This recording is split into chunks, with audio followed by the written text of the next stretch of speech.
ఎదిగిన వాణ్ణి ఎలా పడగొట్టాలి, ఎలా అప్రతిష్ఠ తేవాలి అనేటటువంటి కుతంత్రంతో కూడిన ఆలోచనలు బయలుదేరుతాయి. అది మనస్సుని శుద్ధం చేసుకోకపోతే వచ్చేటటువంటి ప్రమాదకర ధోరణి. కాబట్టి గౌతమ మహర్షికి ఇంత ప్రతిష్ఠ ఎందుకు రావాలి? ఏ గోవుని సేవించి అహల్యని భార్యగా పొందాడో ఆ గోవునే అడ్డుపెట్టి మళ్ళీ గౌతమ మహర్షికి అంత అపకీర్తి తేవాలి. వచ్చిన వాళ్ళందరూ కేవలం గౌతమ మహర్షి దగ్గర అన్నం తిని సంతోషించి వెళ్ళిపోతున్న వాళ్ళు కాదు. క్షామ ఉంది అని అక్కడే తిష్ట వేశారు, అక్కడే అన్నం తింటున్నారు. కానీ కడుపులో తిన్న అన్నం వంట పట్టి ప్రశాంతంగా కూర్చుని వెళ్ళడం కాదు. ఇంత కీర్తి ఏమిటి గౌతముడికి? ఈ గౌతముడు లోకము చేత ఎలా నిరసింపబడతాడు? మనసులో ఈ ఆలోచన చేశారు. కానీ లోకంలో ఒక విచిత్రమైన పోకడు ఉంటుంది. మహాత్ముల జోలికి వెళ్ళి మత్స తెచ్చే ప్రయత్నం చేశారనుకోండి, ఆ మత్స కూడా భూషణమవుతుంది. పరమశివుడు హాలాహల భక్షణం చేశాడు. తెల్లటి శంకరుడికి నల్లటి మత్స వచ్చింది. శంకరుడికి నల్లటి మత్స వచ్చింది అంటే అది ఆయన శీలానికి ఏమైనా భంగమైందా? అదో ఆభరణమైంది. నీలకంఠుడు, గరళకంఠుడు, శ్రీకంఠుడు అని లోకం కీర్తించింది ఆయన్ని. కాబట్టి మత్స తెద్దామన్నా అది మత్స తాలేరు, అది ఆయనకి స్తోత్రమే అవుతుంది. అందుకే ఈశ్వరుడు యందు నింద అసలు ప్రవర్తించదు. ఈశ్వరుణ్ణి నింద చేద్దామని ప్రయత్నించినా అది స్తోత్రం కిందే మారుతుంది. అసలు ఆయన్ని నింద చేయడానికి అవకాశం ఉండదు. అటువంటి గౌతముణ్ణి నింద చేయడం కోసమని, ఆయన పేరు ప్రతిష్టలకు భంగం ఏర్పడాలని, ఆయన కుపితుడు కావాలని వచ్చిన వాళ్ళు ఇటువంటి వాడి చేతి అన్నం మేం తినము అని ఈసడించి వెళ్ళిపోవాలని, అప్పుడు గౌతమ మహర్షి మనసులో చాలా బాధపడతాడని ఆలోచన చేసి వాళ్ళు ఒక మాయాగోవుని సృష్టించారు. అది ఇలా వేలుతో ముట్టుకుంటే కింద పడిపోతుంది. అంతటి బలహీనమైనటువంటి స్థితిని పొందేసింది ఆ గోవు. అటువంటి గోవు గౌతమ మహర్షి యొక్క ఆశ్రమ ప్రాంగణంలో పువ్వులు కాయలతో ఉన్నటువంటి మొక్కల్ని తినేస్తోంది. తినేస్తుంటే చూశాడు. గోమోదక దోషం అని ఒక దోషం శాస్త్రంలో.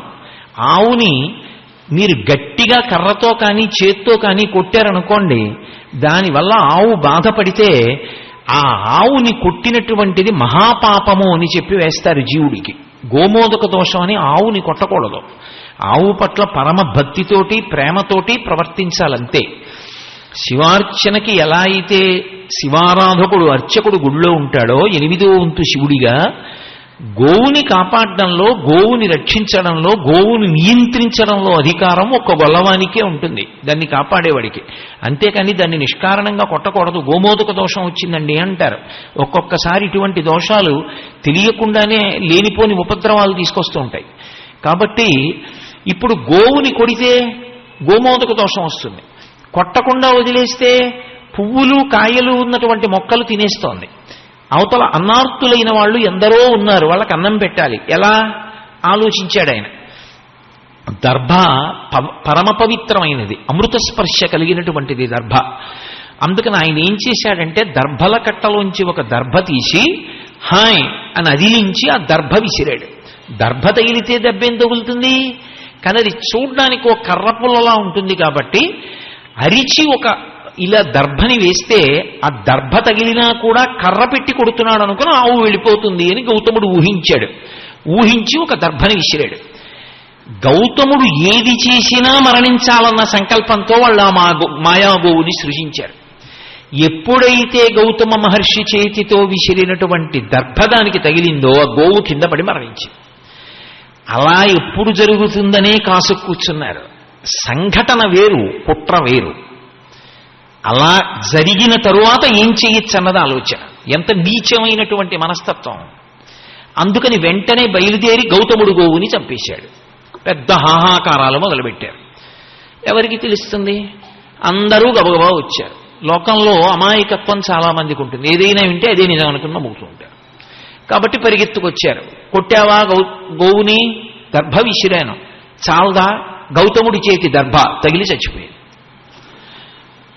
ఇప్పుడు నువ్వే గోవు మరణానికి కారణమైన వాడివి, ఆవుని చంపిన వాడివి, ధూర్తుడివి. నీ చేతి అన్నం తినడం ఏమిటి? వాళ్ళు ముందే నిర్ణయించుకున్నారు అలా చేద్దామని. కాబట్టి వాళ్ళు బయలుదేరిపోయారు. ఇప్పుడు వాళ్ళు బయలుదేరిపోగానే పాపం గౌతముడు అమాయకంగా వాళ్ళ వెంటపడ్డాడు. అయ్యా, నా వల్ల దోషం జరిగింది. అందరూ వీళ్ళని చూసి వెళ్ళిపోవడం మొదలెట్టారు. లోకంలో ఇదో విచిత్రమైనటువంటి పోకడ. నిస్వార్థంగా ఇంతమందికి అన్నం పెట్టిన గౌతముడి మీద ఈర్ష్య ఏమిటి అంటే మనస్తత్వాలు అలా ఉంటాయి. కాబట్టి ఇప్పుడు వాళ్ళు వెళ్ళిపోతుంటే గౌతముడు వెంటపడి వాళ్ళని పిలిచి, నా దోషం ఎలా పోతుంది, నా పాపం ఎలా పోతుందని అడిగాడు. ఆయన తెలియనివాడా? సర్వజ్ఞుడు, సప్తర్షులలో ఒకడు, మహానుభావుడు.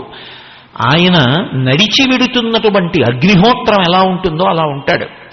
అటువంటి గౌతముడు బ్రతిమాలిన వాళ్ళ అమర్షం చూసి అంతర్ముఖత్వంతో ఆలోచించాడు. ఏదో ఉంది తేడా, ఎందుకు జరిగిందిలా అని ఆలోచించాడు. ఆయనకు అర్థమైంది జరిగిన కుట్ర. అర్థమై వాళ్ళని శాపవాక్కుకి గురి చేశాడు.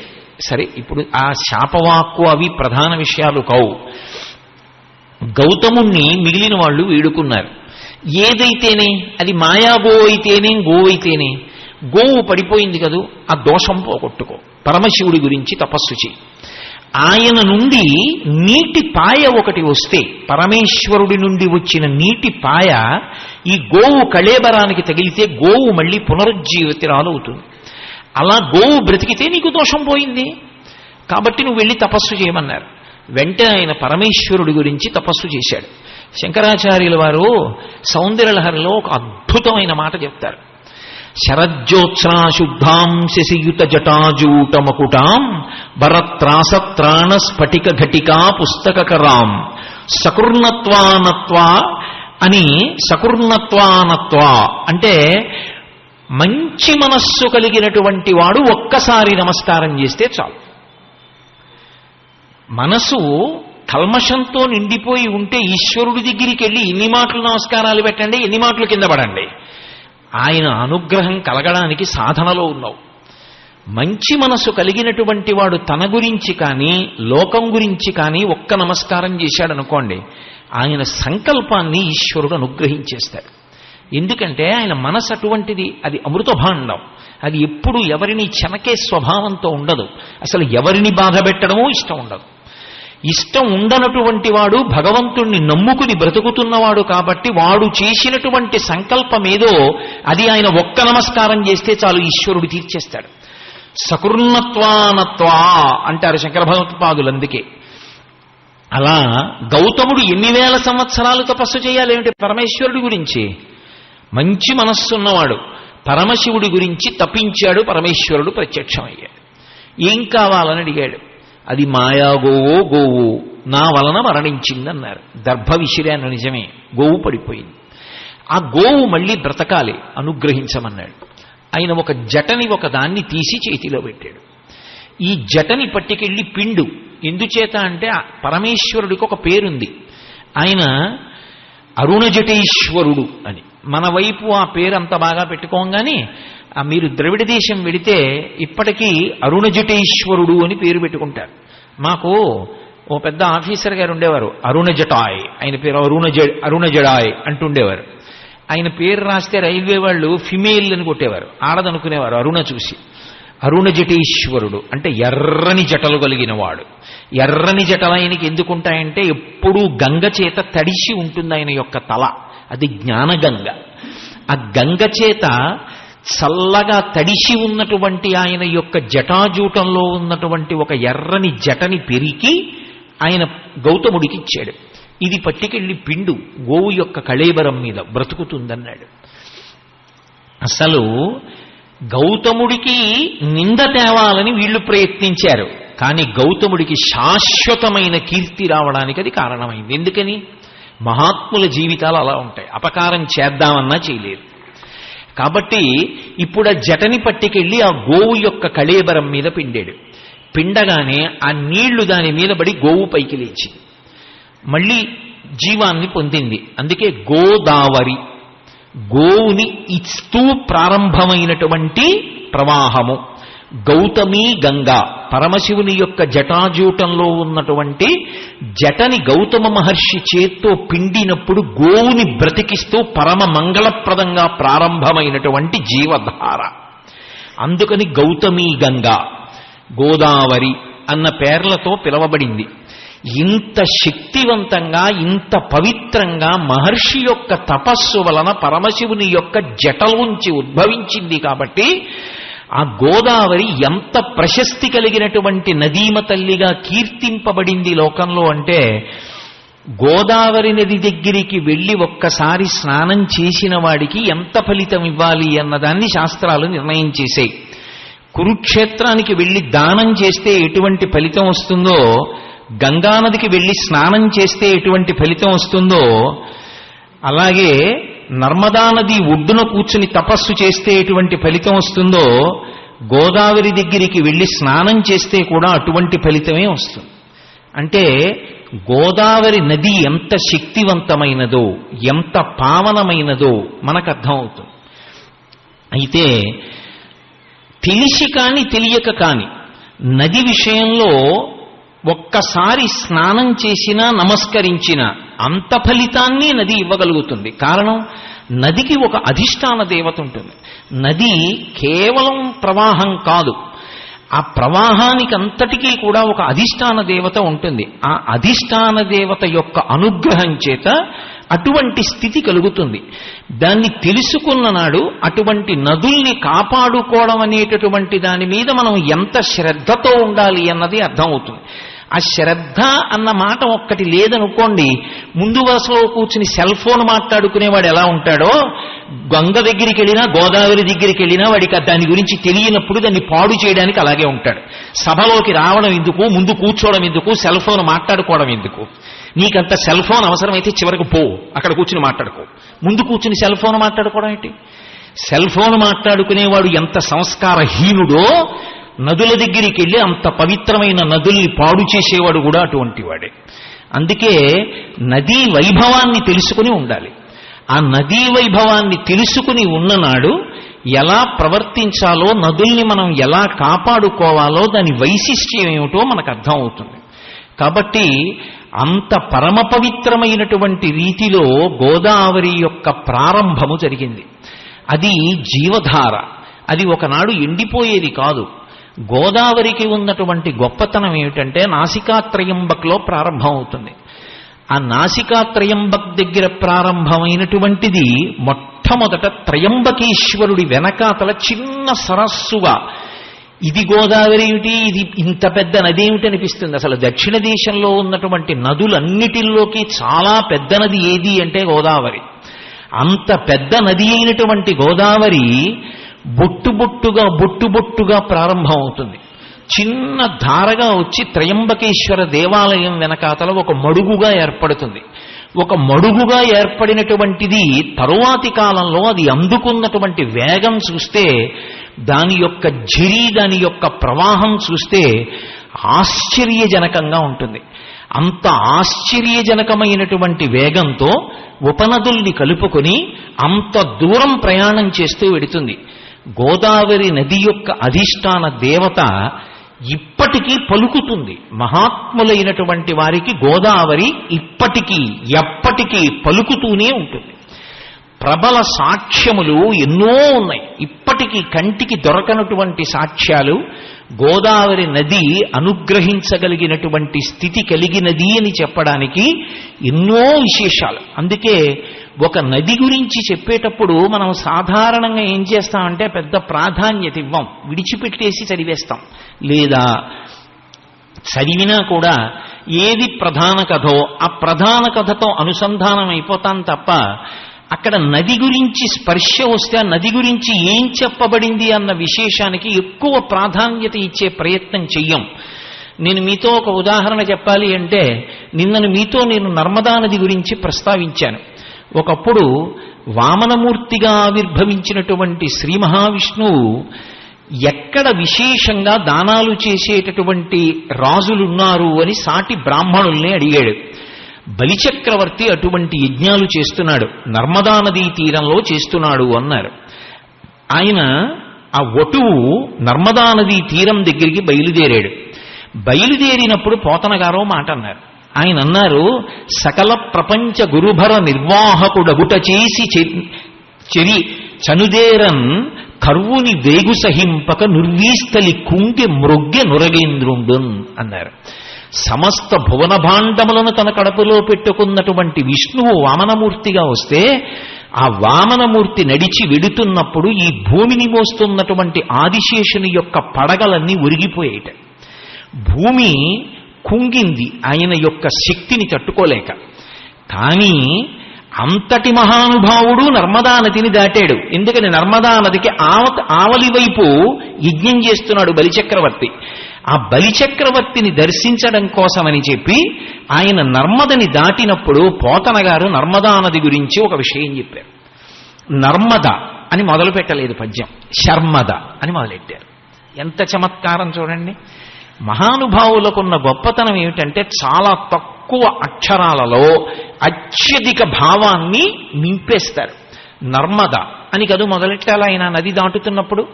నర్మద అని మొదలెట్టకుండా శర్మద, యమదండక్షత వర్మద.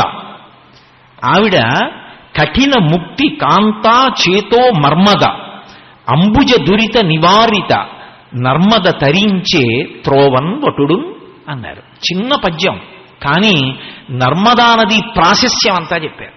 అక్కడికి వెళ్ళేటప్పటికీ విష్ణువు దాటాడు అనలేదు. నర్మద ఎంత గొప్పదో అది దాటడంలో బహుశः విష్ణువు కూడా ఎంత సంతోషించుంటారో ఆ జలాల్ని చూసి చెప్పడానికి ఆయన అన్నారు శర్మద. అసలు అది దాటడంలోనే విష్ణువు యొక్క శుభం కూడా ఉంది. ఎందుకంటే లక్ష్మీనాథుడైనటువంటి వాడు చెయ్యి చాపి అడగడానికి వెళ్ళిన ఏకైక అవతారం వామనావతారం. అటువంటి వామనావతారంలో వెడుతున్నది తను ఇచ్చిన మాట నిలబెట్టుకోవడానికి. శుభాన్ని ఇవ్వగలదా నీరు? అందుకని శర్మద.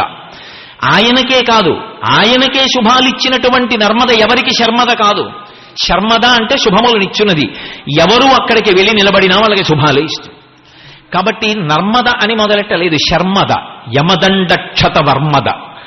యమధర్మరాజు గారి యొక్క దండం ఏ నది దగ్గరికి వెళ్ళి నిలబడి నది యొక్క ప్రవాహాన్ని చూసినంత మాత్రం చేత ఇక మీద పడదో, యమ పాశములు మీద పడవలసినటువంటి అవసరం ఉండదో, అలా పాపములను పోగొట్టగలిగినటువంటి యమదండక్షత వర్మద. అది కఠిన ముక్తి కాంతా చేతు మర్మద. ఆ నదీ జలాలు ఎంత గొప్పవి అంటే అసలు ఎవరూ తెలుసుకోలేనటువంటి గుట్టుగా మోక్షము యొక్క విశేషాల్ని తన మనసులో దాచుకున్నటువంటి ముక్తికాంత యొక్క రహస్యాల్ని బయట పెట్టగలిగినటువంటి స్థితి కలిగినటువంటి ప్రవాహం. కాబట్టి కఠిన ముక్తి కాంతా చేతో మర్మద, అంబుజ దుర్మద నివారిత. ఆవిడ అంబు దుష్ట నివారిత నర్మద. అన్ని దుర్గుణములను, అన్ని పాపములను, చెడు ఆలోచనలను, దుస్వప్నాల యొక్క ఫలితాల్ని అన్నిటినీ పోగొట్టగలిగినటువంటి శక్తి కలిగిన నీరు కలిగినటువంటి నర్మద తరించె త్రోవన్ వటుడు. ఆ వటుడిగా ఉన్నటువంటి వామనుడు దాటి వెళ్ళాడు అన్నారు. అలా గోదావరి యొక్క ప్రాశస్త్యం ఏమిటో గమనించవలసి వస్తే ప్రత్యక్షంగా గోదావరి వైభవం కొన్ని చోట్ల మీకు స్పష్టంగా కనపడుతుంది. అటువంటి క్షేత్రాల్లో ఒకటి మహాకాళేశ్వరం. గోదావరి పరివాహక ప్రాంతంలో సాక్షాత్తుగా యమధర్మరాజు గారే ప్రతిష్ఠ చేసినటువంటి శివలింగం. ఎంత గొప్ప శివలింగము అంటే ఒకానొకప్పుడు ఒక చర్చ వచ్చింది, గోదావరి గొప్పదా గంగ గొప్పదా అని. తీర్మానం చేశారు గంగయే గొప్పది. ఎందుచేత అంటే గంగానది ఒడ్డున మరణిస్తే, కాశీపట్టణంలో మరణిస్తే శంకరుడు వచ్చి చిట్ట చివర ఆ తారక మంత్రాన్ని ఉపదేశం చేస్తాడు. అస్థికలు తీసుకెళ్లి గంగలో కలుపుతారు పైగా. అందుకని గంగ గొప్పది అన్నారు. గోదావరి మాతకి గంగ కన్నా గొప్పతనం కావాలి అనుకుని ఆవిడ తపస్సు చేసింది పరమశివుడి గురించి. ఏం కావాలని అడిగాడు. నా దగ్గరికి వచ్చి కాసిని నీళ్లు తీసుకుని తాగినా, స్నానం చేసినా నువ్వు ఇక్కడ వెలిసి ఉండాలి నా తీరంలో సాక్షిగా. ఇక్కడ నా తీరంలో వెలిసి ఉండి ఎవరు ఇక్కడికి వచ్చి స్నానం చేసినా కూడా శరీరం విడిచిపెట్టక్కర్లేదు, ఈ క్షేత్రానికి వచ్చి స్నానం చేస్తే చాలు, నువ్వు మోక్షం ఇస్తానని చెప్పి మాట ఇచ్చానన్నాడు. ఇచ్చానంటే చాలదు, ఇక్కడ ఆవిర్భవించండి. గోదావరి మాత కోరిక మేరకి అక్కడ ఆవిర్భవించాడు. దీనికి సాక్షి యమధర్మరాజు గారు. ఇక్కడకొచ్చి ఎవరైనా స్నానం చేసి వెడితే వాడి శరీరం పడిపోయినప్పుడు మోక్షం ఇవ్వాలి. అందుకే ఒక పీఠం మీద 2 లింగాలుంటాయి. గోదావరి మాత ప్రార్థన చేసినప్పుడు వచ్చినటువంటి స్వయంభూలింగం, యమధర్మరాజు గారు ప్రతిష్ఠించిన లింగం. అందుకే కాళేశ్వరం అని పేరు. ఇప్పటికీ కాళేశ్వరంలో ఉన్నటువంటి గొప్పతనం ఏమిటంటే, మీరు శివలింగాన్ని జాగ్రత్తగా పరిశీలిస్తే ముక్కు కన్నాలు, నోటి కన్నం కనపడుతుంది. అభిషేకం చేసినప్పుడు కొంచెం ఒడుపుగా ఆ ముక్కు రంధ్రాల్లోకి నీళ్లు పడేటట్టుగా అభిషేకం చేయమంటారు. మీరు అలా ఎప్పుడైనా వెళ్ళి చూశారో లేదో నాకు తెలియదు, కానీ మీరు చాలామంది చూసుంటారని నేను అనుకుంటున్నాను. మీరు ఎన్ని వందల బిందెల నీళ్లు పట్టుకెళ్ళి అలా పొయ్యండి, ఒక చుక్క నీరు అంతరాలయంలో కింద పడదు, శివలింగంలోకి వెళ్ళిపోతుంది. వెళ్ళిన నీరు ఏమైంది? మళ్ళీ ఆ నీరంతా గోదావరిలోకి వెళ్ళిపోయి కలిసిపోతుంది. ఎలా వెడుతుంది, ఎలా కలుస్తుంది ఎవ్వరికీ తెలియదు. కోటేశ్వరరావు గారు అబద్ధం చెప్పారు అని మీరు అనుకుంటే కాళేశ్వరం వెళ్ళండి ఒకసారి. కాళేశ్వరం వెళ్ళి కాళేశ్వరం క్షేత్రంలో అర్చకులను అడగండి. అసలు నిజంగా ఆ శివాలయం చూసి తీరాలి. అదొక పరమాద్భుతం అంతే. గోదావరి వైభవానికి సాక్షి. అద్భుతమైనటువంటి ప్రవాహం. అక్కడ త్రివేణీ సంగమం ఉంది అని చెప్తారు. సరస్వతీ నది అంతర్వాహినిగా ప్రవహిస్తోంది. అందుకే అక్కడ ధ్యాన సరస్వతీ రూపంతో అమ్మవారు వెలిసింది.